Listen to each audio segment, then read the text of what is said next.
नाज़रीन, इस वक्त हम थाने में पहुंच चुके हैं और बहुत सख्त हिफाजत में उसको रखा गया है, क्योंकि जितना वो ख़तरनाक महसूस हो रहा था, जैसे कि हमने ब्रेक से पहले आपको बताया वो कितना ख़तरनाक था, और इसी ख़तरे को मद्देनज़र रखते हुए कि वो किसी और को नुकसान ना पहुंचाए, तो उसे सख्त हिफाजत में रखा गया। अब उससे बात करते हैं कि वो चाहता क्या था, वो ऐसा करता क्यों था, क्या वाकई वो इंसान है या इंसान के रूप में कुछ और है। वहीं चलते हैं।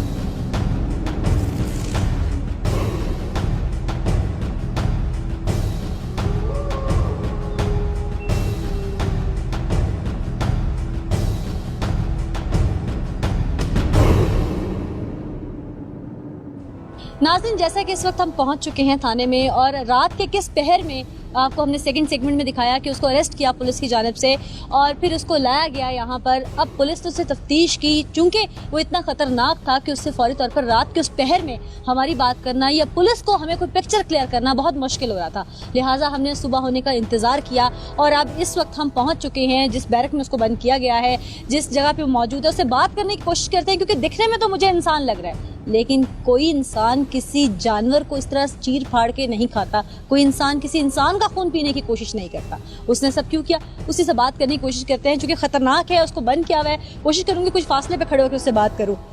क्या नाम है तुम्हारा? इधर देखो मेरी तरफ, इधर देखो। क्या नाम है तुम्हारा? नाम क्या है तुम्हारा? हेलो, बोलो, मेरे साथ बात करो। जानवरों का खून क्यों पीते हो? क्यों खाते हो जानवरों को? इधर देखो मेरी तरफ, इधर वापस आओ। नाज़रीन, बात करने की मैं उससे कोशिश कर रही थी, और जिस तरह से अभी मैंने उससे बात करने की कोशिश की, जिस तरह से वो मुझे आगे से जवाब नहीं दे रहा था और वो पीछे भागा वापस। कोशिश करूंगी कि उसको बुला कर उससे बात करूं, लेकिन ज़्यादा करीब जाके मैं भी उसकी बात नहीं कर सकती। एक जाहिर सी चीज़ है, जो किसी भी इंसान पर हमला कर सकता है, उससे मुझे भी खतरा हो सकता है। खासकर उसको रेड कलर की चीज़ अट्रैक्ट करती है, और मैंने भी जैसा कि अब इस वक्त ऐसा ही कुछ कलर पहन रखा है, लिहाजा मैं दूर रह के उससे ज़रूर बात करूंगी, कोशिश करूंगी कि वापस आए। बात सुनो, इधर आओ, मेरी बात सुनो, इधर आओ, वापस आओ। हम तुमसे बात करने के लिए आए हैं यहाँ पे।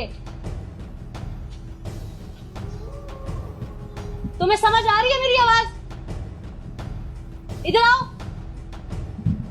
नाज़रीन, मुझे तो लगता है कि शायद ये इंसानी जुबान भी नहीं समझ सकता, क्योंकि जिस तरह मैं उसको बुलाने की कोशिश कर रही हूँ और वो मुझे रिस्पॉन्ड नहीं कर रहा आगे से, तो आई डोंट नो कि ये शायद कुछ समझ भी पा रहा है मुझे, लेकिन मेरी आवाज़ की फ्रीक्वेंसी जो है शायद वो भी इसको कैच नहीं हो रही। ये कुछ बताना नहीं चाह रहा। क्यों नहीं बताना चाह रहा? ये वाकई इंसान है, क्योंकि बज़ाहिर दिखने में मुझे उसके हाथ पाँव, उसका चेहरा, उसकी शुबाहत जो है वो इंसान से ही मिलती जुलती लग रही है, लेकिन अंदर से ये क्या है ये मैं कुछ नहीं बता सकती। अब तक जो हमने रिपोर्ट किया, अभी तक जिस तरह से हमने पिक्चर दिखाई, जिस तरह से इसको अरेस्ट किया गया, उन तमाम चीज़ों को, रात के उस पहर में जो आवाज़ें इसकी आपने भी सुनी, हमने भी आपको सुनवाई, वो आवाज़ें इस कदर भयानक थी कि मैं शायद उनको एक्सप्लेन ना कर पाऊँ कि एक इंसान कोई इस तरह की आवाज़ भी निकाल सकता है। उससे बात करने की कोशिश तो मैं पूरी कर रही हूँ कि किसी तरीके से वो कोई बात करे, कोई जवाब दे, कोई रिएक्ट करे, लेकिन मुझे मुश्किल लग रहा है कि शायद वो कोई रिएक्ट करे। इधर आओ, बात सुनो। ये क्या कर रहे हो तुम? क्या कर रहे हो? ये क्यों बांध रहे हो? इधर आओ। कहाँ जा रहे हो? कहाँ जा रहे हो ये लेके? कहाँ जा रहे हो सब लेके? ये कहाँ जा रहे हो लेके? ये क्या है इसमें? क्या बांध रखा है तुमने?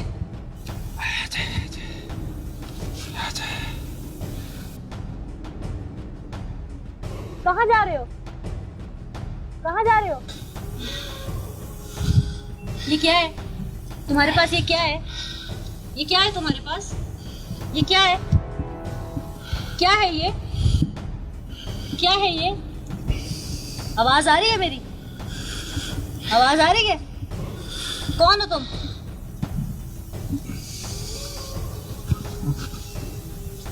क्या कर रहे हो? ये तुम्हें चोट लगी है? तुम जमीन को क्या खरोचते हो? क्या कर रहे हो? क्या कर रहे हो? क्या कर रहे हो?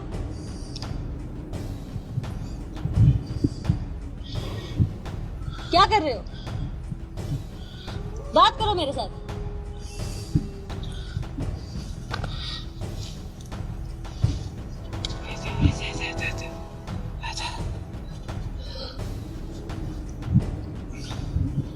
नाज़रीन, बात करने की मैंने उससे पूरी कोशिश की, लेकिन जो मुझे समझ आया कि वो शायद आजा आजा कुछ कहने की कोशिश कर रहा है। उर्दू जुबान में तो इसका मतलब आजा निकलता है, यानी कि बुला रहा हो पास, लेकिन पता नहीं उसकी जुबान में इसका मतलब क्या है। गिलगित बल्तिस्तान की जो यहाँ की जुबान है वो भी उसे नहीं आती समझ। पुलिस ने बात करने की भी कोशिश की है, लेकिन अभी तक पुलिस कोई मुकम्मल तरह से हमें इस हवाले से बता नहीं पा रही कि एक्चुअली ये कौन है, इसकी फैमिली कौन है, ये इंसान है या वाकई ही सिर्फ दिखने में इंसान है, अंदर से कुछ और है, ये किसी सियारे की मखलूक है, ये ज़मीन में से निकला है, ये कौन है, ये कुछ भी कहना कबल अज़ वक्त होगा। अभी तक आला हुकाम की तफ्तीश में बात सामने क्या आई है, चल के आला हुकाम से पूछते हैं। मुतल्लिका आला हुकाम ने क्योंकि इसकी तफ्तीश की है, उन्होंने अब तक क्या ऑब्जर्व किया है, ऑब्जर्वेशन ही मैं कहूँगी क्योंकि अभी तक ऑब्जर्व किया जा रहा है इसको, अभी तक मुकम्मल तरीके से कोई भी हतमी नताइज सामने नहीं आ रहे। चल के मुतल्लिका हुकाम से पूछते हैं।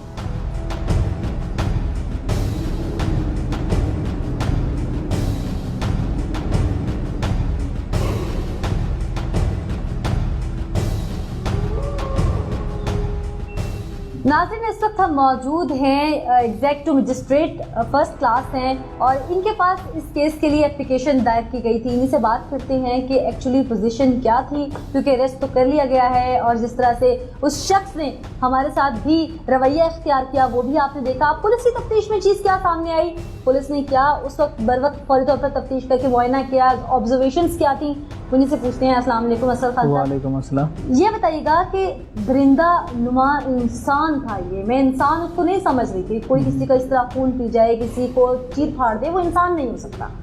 तो आप अरेस्ट तो कर लिया उस वक्त उसको, तो तफ्तीश में आगे चीज़ सामने क्या आई?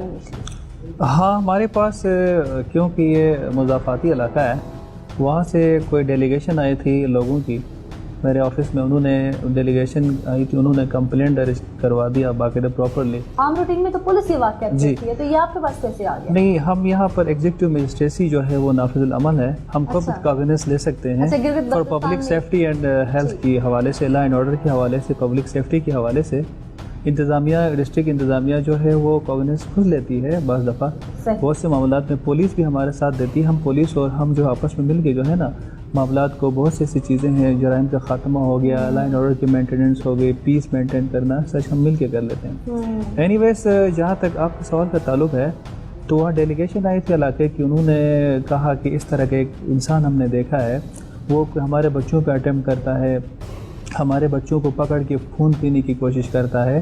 तो उस हवाले से मैंने उनसे पूछा कि वाकई ये सच है इस तरह का, तो उन्होंने एक प्रेसिडेंस भी दिया। एक बंदा भी जो उनका विक्टिम हुआ था, अच्छा। वो अपने साथ अपने बच्चों को भी लेके आया था, कोई 11-12 साल उसकी एज थी। अच्छा।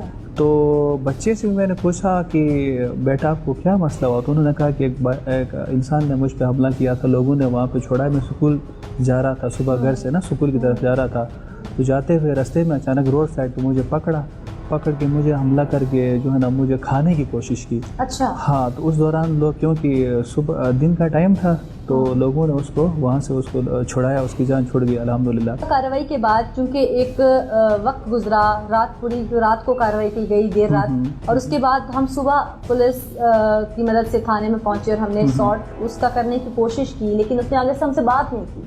क्या पुलिस के साथ भी यही रवैया था जो रात भर वो पुलिस के साथ रहा है 4-5 घंटे?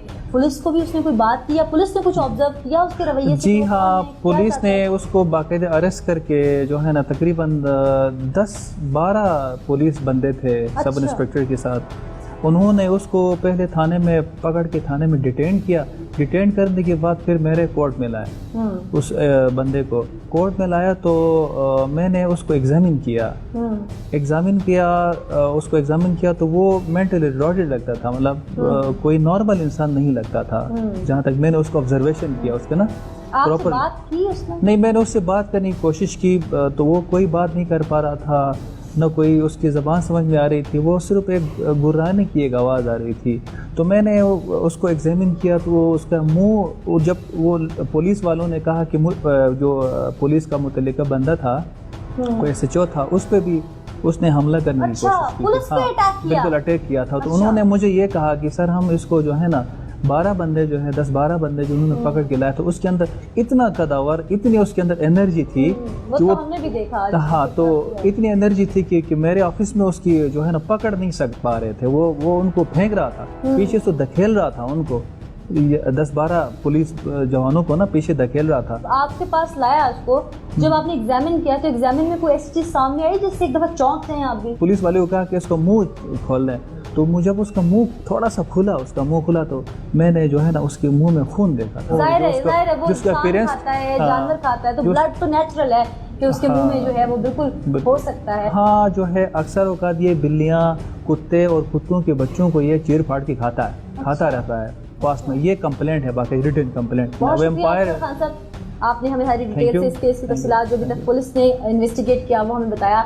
जैसे कि बार बार कहा जा रहा है कि वो साउंड माइंड नहीं है, मेंटली रिटॉर्टेड है, जैसे अभी हमें मजिस्ट्रेट ने भी बताया। अब एक साइकेट्रिस्ट ही बता सकता है कि वाकई ही ये इंसान अनसाउंड माइंड है या ये इंसान है भी या नहीं, ये क्या सिचुएशन है, कोई बीमारी है इसको, ये क्यों ऐसे करता है, साइकेट्रिस्ट से पूछते हैं।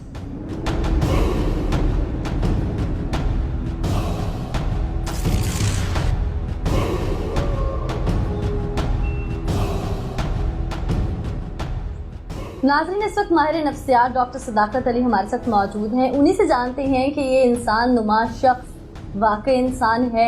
अगर ये इंसान है तो ये इस तरह की हरकत और सकनात करता है कि या ये ज़हनी तौर पर बीमार है, वजूहात क्या हैं, क्योंकि अभी तक किसी की समझ में कुछ नहीं आ रहा।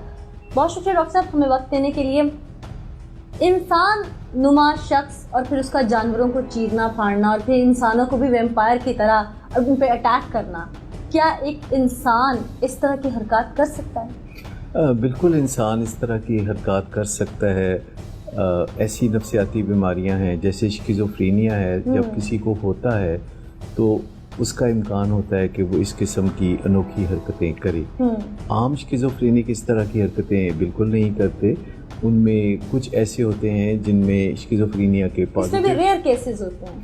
ये बहुत रेयर केसेस हैं जिसमें मुर्दार खाना, जानवरों को खाना। एक इंसान जो इंसान की जुबान ही नहीं समझ पा रहा, एक इंसान जो इंसान की जुबान को बोल नहीं पा रहा, उसको ना तो वो गूंगा है ना वो बहरा है, तो क्या ये पॉसिबल है कि वो इंसान शिज़ोफ्रेनिया का ही पेशेंट है या उस पर कोई और मसाइल हैं उसके साथ? देखिए, शिज़ोफ्रेनिया की, क्योंकि साइंस तो नहीं मानती ना किसी और चीज़ को, मेडिकल तो तस्लीम नहीं करता। देखिए, शिज़ोफ्रेनिया की बीमारी नफ्सियाती बीमारी नहीं है, ये दिमागी बीमारी है। अच्छा। और ये उन लोगों को भी हो सकती है कि जो मुआशरे में नहीं रहते बल्कि जंगल में कहीं तन्हा जानवरों के दरमियान उन्होंने नशो नुमा पाई है, और ऐसे लोगों में भी शिज़ोफ्रेनिया हो सकता है। लिहाजा उनकी तहजीब याफ्ता शक्ल सामने नहीं आती। हमें नज़र आता है जैसे वो जानवरों की तरह बिहेव करते हैं और जानवरों के साथ वो सोशलाइज करते हैं बनिस्बत इसके कि वो इंसानों के साथ सोशलाइज करें। तो उनका जो रवैया है इंसानों जैसा नहीं होता, वो लैंग्वेज भी नहीं सीख पाते और वो जो बिहेवियर उनका अनोखा होता है वो आम शिज़ोफ्रेनिक्स जैसा नहीं होता। आम शिज़ोफ्रेनिक्स में या तो पॉजिटिव सिम्टम्स होते हैं या नेगेटिव सिम्टम्स होते हैं। पॉजिटिव की बात की, ये कोई खूबी होती है इनकी? नहीं, ये खूबी की बात नहीं। कुछ चीज़ें एबनॉर्मल जो कि मौजूद होती हैं तो उनको हम कहते हैं ये पॉजिटिव सिम्टम्स हैं। और कुछ नॉर्मल चीज़ें उनमें नहीं मौजूद होती तो उसको हम नेगेटिव सिम्टम्स कहते हैं। जैसे हम आम लोगों में घुलना मिलना पसंद करते हैं लोग, लेकिन एक नेगेटिव सिम्टम्स वाला शिज़ोफ्रेनिक तन्हा पसंद हो जाएगा और वो अपने जिस्मानी सफाई का या हाइजीन का ख्याल नहीं रखेगा, वो कोई जिम्मेदारियां भी नहीं उठाएगा। इस केस में एक और चीज़ भी थी कि इंसान को जब ग़िज़ा नहीं मिल रही, वो जंगलों में रह रहा है, वो खा पी नहीं पा रहा, प्रॉपर उसको प्रोटीन्स नहीं मिल रही, उसकी नशोनुमानी जिस्म की हो रही, तो जाहिर है उसके अंदर कहीं ना कहीं क़ुव्वत मुदाफ़अत जो है वो कम हो जाती है, उसके अंदर वीकनेस पैदा हो जाती है। इस केस में ये इंसान दिखने में बहुत ताकतवर, और जब पुलिस वालों ने इसको पकड़ा तो इसने अकेले ने बज़ाहिर, क्योंकि जब चारों तरफ से पुलिस वाले थे तो 5-6 लोग थे, तो इसने उनको झटक दिया। इतनी ताकत इसके अंदर कहाँ से आई? देखिए, शिज़ोफ्रेनिक्स में हमेशा बज़ाहिर बहुत ताकत होती है और वो उन न्यूरोट्रांसमीटर्स की वजह से या केमिकल्स की वजह से होती है जिनका ताल्लुक शिज़ोफ्रेनिया से है, जैसे कि डोपामीन। इसीलिए अक्सर आप देखते हैं कि शिज़ोफ्रेनिक्स के बारे में ये कहा जाता है कि उनके सर पे कोई जिन भूत है, क्योंकि वो बेपनाह ताकत का मुजाहरा कर रहे होते हैं। उनकी आवाज़ में इतनी शिद्दत होती है, उनके मसल्स में इतनी ताकत होती है। हल क्या है शिज़ोफ्रेनिक पेशेंट्स का? हल इनका एक तो मेडिकेशन मस्ट है। मेडिकेशन के बगैर शिज़ोफ्रेनिया के इलाज का कोई इम्कान नहीं होता। अच्छा। लेकिन मेडिकेशन के अलावा ऐसा लाइफस्टाइल भी सीखने की ज़रूरत होती है, रिहेबिलिटेशन स्किल सीखने की ज़रूरत होती है, यानी कि इनको नॉर्मल किया जा सकता है मेडिकल पॉइंट ऑफ व्यू। लेकिन ये जिस केस की आप बात कर रहे हैं इनको नॉर्मल नहीं किया जा सकता, क्योंकि इनके अंदर एक्सेंट्रिक सिम्टम्स हैं। पॉजिटिव सिम्टम्स के अलावा, नेगेटिव सिम्टम्स के अलावा इनमें ऐसी चीज़ें हैं जो कि बहुत ज़्यादा मुश्किल होती हैं जिनका इलाज, जैसे कि मुर्दार खाना, जानवरों को खाना या फुजला खाना।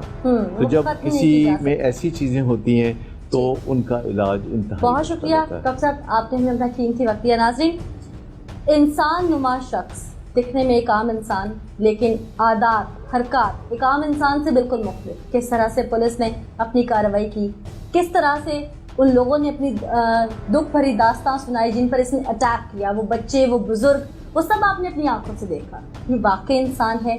मेडिकल किसी और चीज़ को नहीं मानता, लेकिन इंसान या आम फहम में बहुत सारी चीज़ें आती हैं। कुरान पाक में बहुत सारी चीज़ों का जिक्र है। असल हकीकत क्या है, पुलिस अपनी कार्रवाई जारी किए रखे हुए है। टेस्ट रिपोर्ट्स का भी वेट किया जा रहा है कि ये इंसान बिलाखिर है कौन। ये तो अब तमाम तर कार्रवाई को कंप्लीट करने के बाद ही सूरत हाल सामने आएगी कि ये ऐसी हरकत क्यों करता है। आज के इस एपिसोड से मुझे नीला असलम को दीजिए इजाज़त। अगले एपिसोड में दोबारा हाजिर होंगे, तब तक के लिए अल्लाह निगहबान।